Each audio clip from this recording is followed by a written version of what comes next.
warahmatullahi wabarakatuh. Perkenalkan, saya Mulia Maududi, nomor induk mahasiswa 41323120012. Izinkan saya untuk melakukan presentasi tentang analisa kinerja heat exchanger tipe tube pada sistem pendinginan oli di pabrik hot strip mill PT Krakatau Steel Persero Tbk. Bab 1 pendahuluan. Latar belakang masalah. Semakin meningkatnya konsumsi baja domestik, otomatis akan berdampak pada produksi baja yang ada di Indonesia. Kondisi ini memaksa seluruh peralatan yang ada di pabrik bekerja secara terus-menerus dengan kehandalan yang tinggi. Usia pabrik yang sudah mencapai puluhan tahun tentunya menjadi tantangan terhadap kehandalan perawatan. Salah satu bagian prosesnya adalah proses roughing mill, yaitu proses penipisan pelat baja dengan kualitas yang baik. Salah satu peralatan utamanya adalah backup roll yang berfungsi untuk menopang dan menahan gaya dari work roll saat sedang proses penipisan pelat. Salah satu yang harus diperhatikan adalah pelumasan bearing backup roll. Dan di sini terjadi friksi atau gesekan yang menimbulkan panas, sehingga juga mempengaruhi pada temperatur oli pelumas morgoil. Temperatur oli ini harus tetap dijaga pada kisaran 41 derajat Celcius supaya pelumasan dapat berfungsi dengan baik dan umur dari bearing tersebut bisa panjang.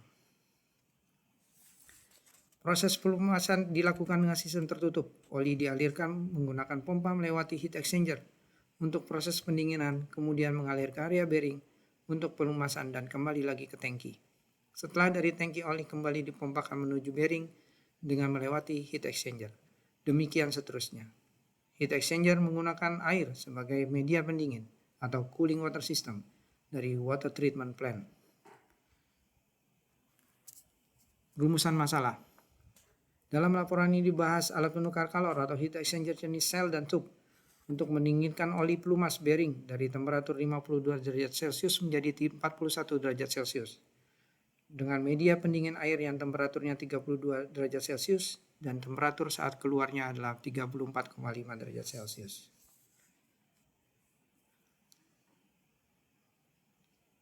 Kemudian mengetahui kinerja dari heat exchanger atau alat penukar kalor. Yang ketiga adalah mengetahui efektivitas dari alat penukar kalor tersebut. Tujuan penelitian.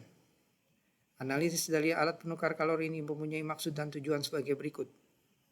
Yang pertama, mengetahui laju perpindahan panas total yang dihasilkan. Menghitung koefisien perpindahan panas menyeluruh kondisi baru atau bersih dan kondisi aktual setelah digunakan. Yang kedua adalah analisa penurunan kinerja heat exchanger. Menghitung nilai efektivitas heat exchanger dalam kondisi sesuai desain manufaktur dan kondisi aktual.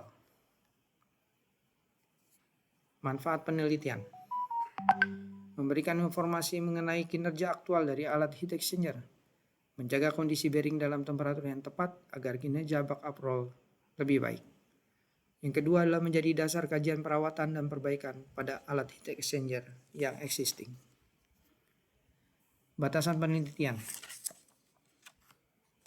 Batasan penelitian kali ini adalah sebagai berikut. 1. Temperatur masuk dari oli pelumas sudah ditentukan yaitu 52 derajat Celcius dan temperatur keluarnya adalah 41 derajat Celcius dengan debit 164 liter per menit. Debit aliran air masuk tube adalah 300 liter per menit dan temperaturnya adalah 30 derajat Celcius.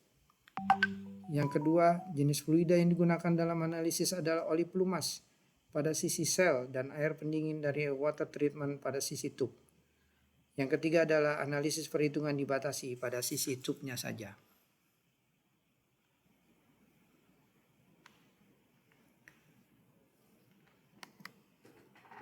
Bab 2. Dasar teori.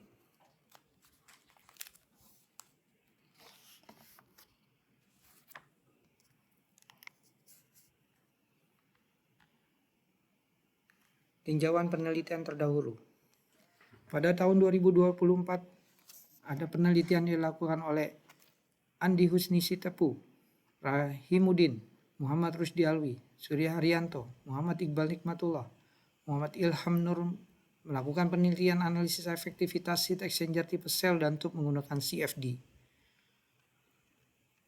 Kesimpulannya adalah bahwa beda temperatur rata-rata logaritmik terhadap variasi tekanan freshwater pada simulasi heat exchanger tipe sel dan tube menunjukkan bahwa semakin besar tekanan pada freshwater, maka semakin besar pula selisih temperatur rata-rata logaritmik pada heat exchanger tersebut.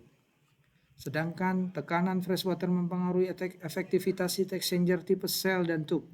Semakin besar tekanan pada freshwater, maka semakin kecil efektivitas pada heat exchanger tersebut. Pada tahun 2020, penelitian oleh Reza Sanahan dan Abdul Khalim disimpulkan bahwa kenaikan suhu fluida panas masuk membuat nilai NTU dan efektivitasnya menurun. Hal tersebut dapat terjadi karena semakin besarnya nilai delta TLMND, maka semakin kecil nilai U, NTU, dan efektivitasnya. Sedangkan pada penelitian yang akan dibahas dalam tulisan ini, saya akan melakukan analisa performance heat exchanger, salah satunya dengan melakukan perhitungan beda temperatur rata-rata menggunakan metode logarithmic mean temperature difference pada kondisi desain heat exchanger dan kondisi aktual saat ini.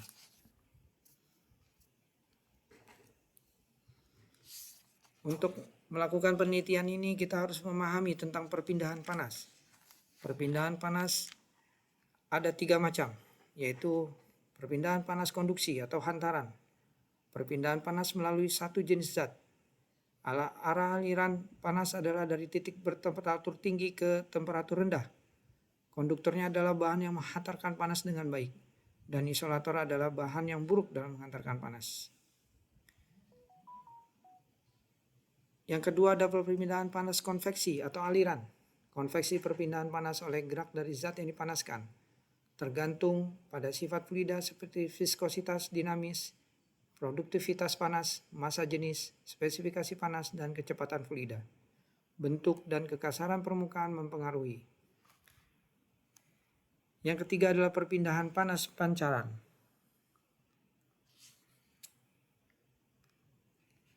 Yang dimaksud dengan perpindahan panas pancaran atau radiasi adalah perpindahan panas melalui gelombang dari satu zat ke zat yang lainnya.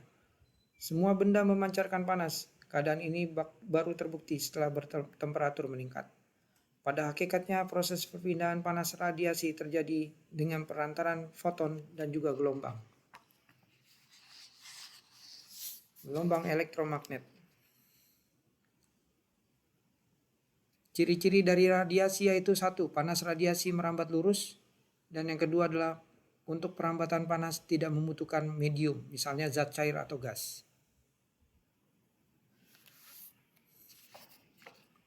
Dalam bab ini juga dibahas tentang alat penukar panas atau heat exchanger. Heat exchanger adalah salah satu alat yang sering digunakan pada proses industri yang berfungsi untuk menghantarkan panas antara dua proses aliran. Salah satu penerapannya bisa digunakan untuk proses pendinginan, pemanasan, kondensasi, maupun evaporasi. Perpindahan panas pada heat exchanger digunakan untuk mentransfer energi dari fluida panas ke fluida dingin ataupun sebaliknya, tanpa terjadi perpindahan massa di dalamnya. Perpindahan panas pada heat exchanger dapat terjadi melalui proses konveksi dan konduksi. Laju perpindahan panas pada heat exchanger dipengaruhi oleh koefisien perpindahan panas keseluruhan dan luas bidang transfer. Pada heat exchanger, fluida panas dan dingin dapat mengalir searah atau co-current flow atau parallel flow. Fluida masuk pada ujung heat exchanger yang sama dan kedua fluida mengalir searah menuju ujung heat exchanger yang lain. Fluida panas dan dingin berlawanan arah atau counter current flow apabila fluida yang masuk pada ujung heat exchanger sedangkan fluida yang lain masuk pada ujung heat exchanger yang lainnya.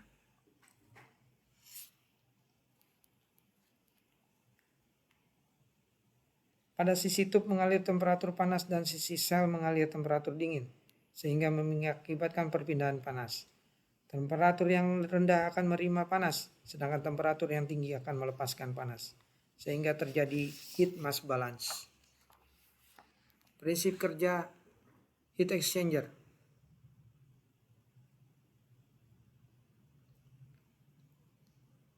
Transfer panas dapat dilakukan secara langsung maupun tidak langsung. Yang pertama, panas secara langsung. Panas yang dipindahkan antara fluida panas dan dingin melalui permukaan kontak langsung berarti tidak ada dinding antara kedua fluida. Perpindahan panas yang terjadi yaitu melalui interface atau penghubung antara kedua fluida. Biasanya pada kontak langsung terjadi juga perubahan fasa pada fluida tersebut. Contoh aliran steam pada kontak langsung yaitu dua zat cair yang immiscible, tidak bercampur, gas liquid, dan partikel padat kombinasi fluida. Lalu yang kedua, secara kontak tidak langsung. Perpindahan panas terjadi antara fluida panas dan dingin melalui dinding pemisah. Dalam sistem ini kedua fluida akan mengalir dan fluida panas tidak berhubung langsung dengan fluida dingin. Jadi proses perpindahan panasnya itu mempunyai media perantara seperti pipa, plat, atau peralatan jenis lainnya. Untuk meningkatkan efektivitas pertukaran energi, biasanya bahan permukaan pemisah dipilih dari bahan-bahan yang memiliki konduktivitas panas yang tinggi seperti tembaga dan aluminium. Dengan bahan pemisah yang memiliki konduktivitas panas yang tinggi, diharapkan tahanan panas tersebut akan rendah sehingga seolah-olah antar kedua zat saling bertukar energinya seperti kontak langsung. Klasifikasi heat exchanger. Berdasarkan alat fluida, heat exchanger dapat dibedakan menjadi aliran searah dan aliran tidak searah, yaitu co-current atau parallel flow dan counter current flow. Tadi sudah dijelaskan. Lalu ada aliran silang atau cross flow. Kedua fluida panas dan dingin masuk ke dalam heat exchanger dengan alat bersilangan. Aliran cross flow ini terbagi menjadi dua, yaitu aliran menyilang satu fluida bercampur dengan satu fluida tidak bercampur. Aliran menyilang kedua fluida tidak bercampur. Fluida pemanas dan fluida yang akan dipanaskan terkurung di dalam saluran-saluran sehingga tidak dapat bergerak bebas dalam proses perpindahan panas. Fluida tersebut disebut fluida tak bercampur karena sirip-sirip penghalang gerakan fluida dalam satu arah Y gerak tersebut melintang ke arah aliran utama X. Berdasarkan konstruksinya, heat exchanger dibagi menjadi 4 macam, yaitu tipe pipa dan tabung, tipe plat, tipe spiral, dan permukaan terbuka.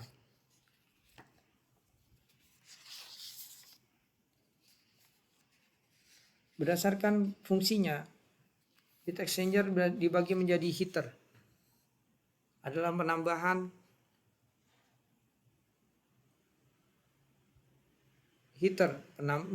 panas sensibel pada fluida kerja sehingga temperatur fluida menjadi naik. Yaitu yang kedua adalah cooler, adalah mendinginkan fluida kerja atau cairan atau gas sehingga temperatur menjadi turun dengan cara membuang panas sensibel. Heat recuperator adalah merupakan evaporator, yaitu menguapkan fluida kerja dengan menggunakan media panas, cairan atau gas dari hasil suatu proses. Yang keempat adalah ada chiller atau cooler yang mendinginkan fluida sampai temperatur lebih rendah dari temperatur yang dapat dicapai jika menggunakan air atau udara sebagai media pendingin. Fluida pendingin dapat berupa refrigeran dan kondenser untuk mengkondensasikan fluida kerja uap dengan cara pendinginan. Fluida pendingin dapat berupa air. Vaporizer. Berikutnya adalah vaporizer. Boiler merupakan vaporizer dengan pemanas langsung dari api, pembakaran bahan bakar untuk memproduksi uap.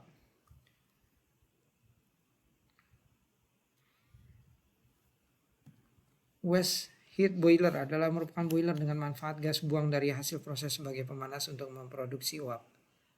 Yang berikutnya adalah reboiler untuk mensuplai energi panas berupa uap pada dasar kolom destilasi untuk menaikkan temperatur yang dibutuhkan fluida.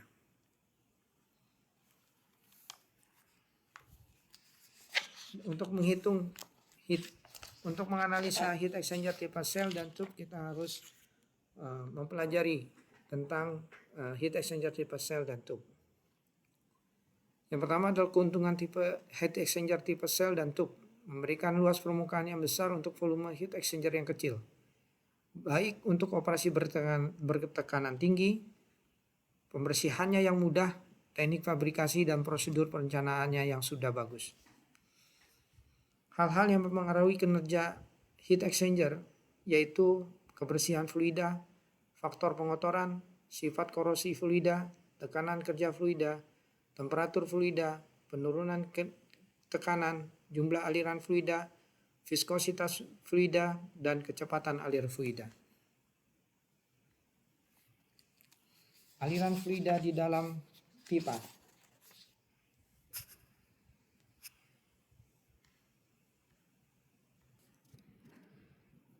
Aliran di dalam pipa dibedakan menjadi dua jenis, yaitu laminar dan turbulen.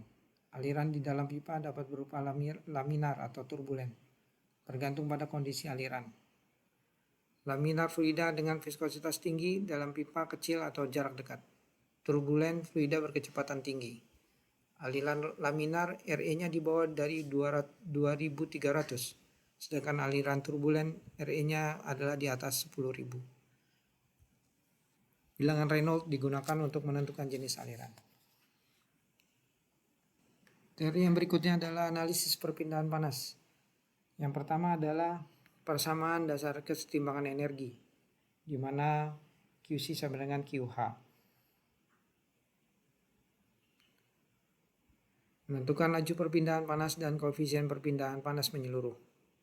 Lalu yang kedua adalah koefisien perpindahan panas menyeluruh atau U. Menghitung aliran panas menyeluruh dengan membagi beda temperatur menyeluruh dengan jumlah tahanan panas.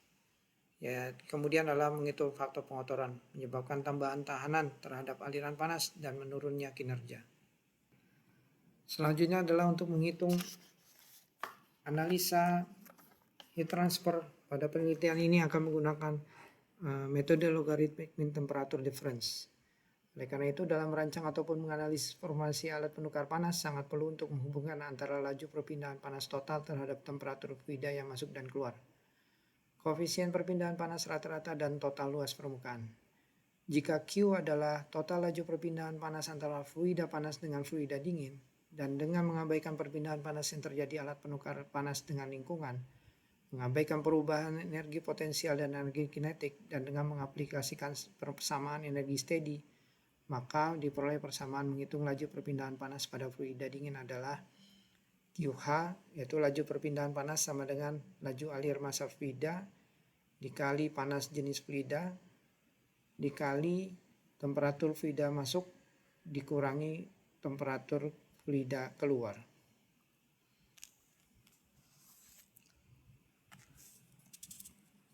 Untuk distribusi temperatur rata-rata fluida panas dan dingin dapat dilihat pada gambar di bawah ini.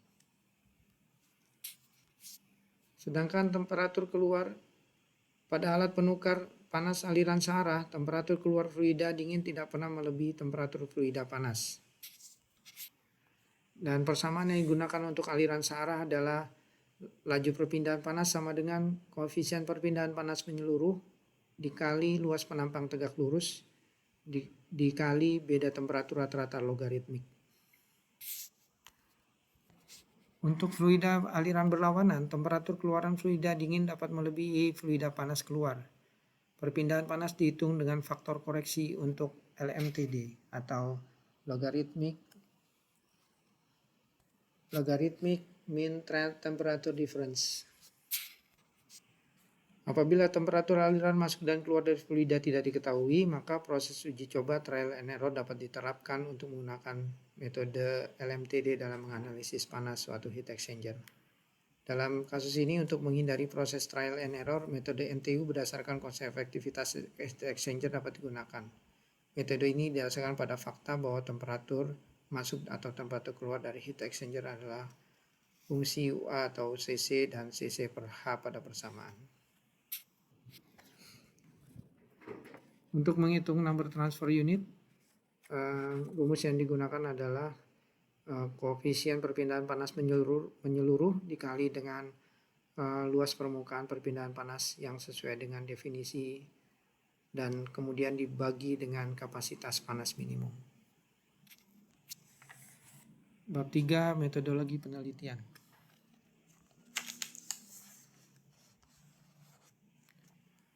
Diagram alir penelitian.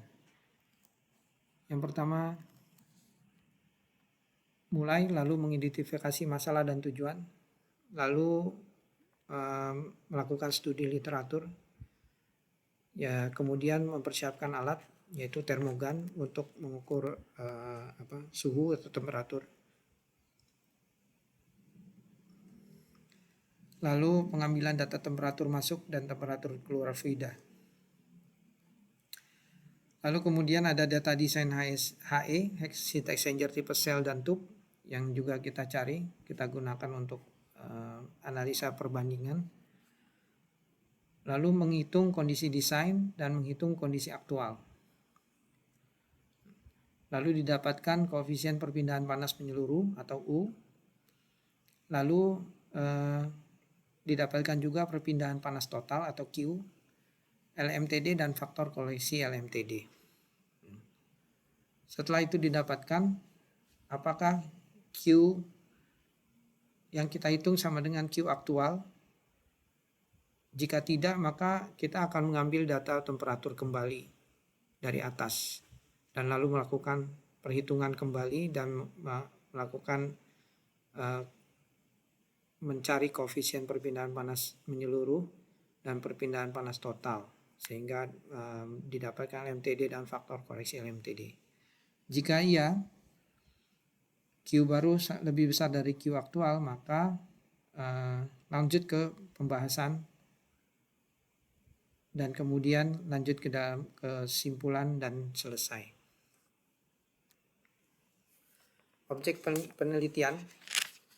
Objek penelitian kali ini adalah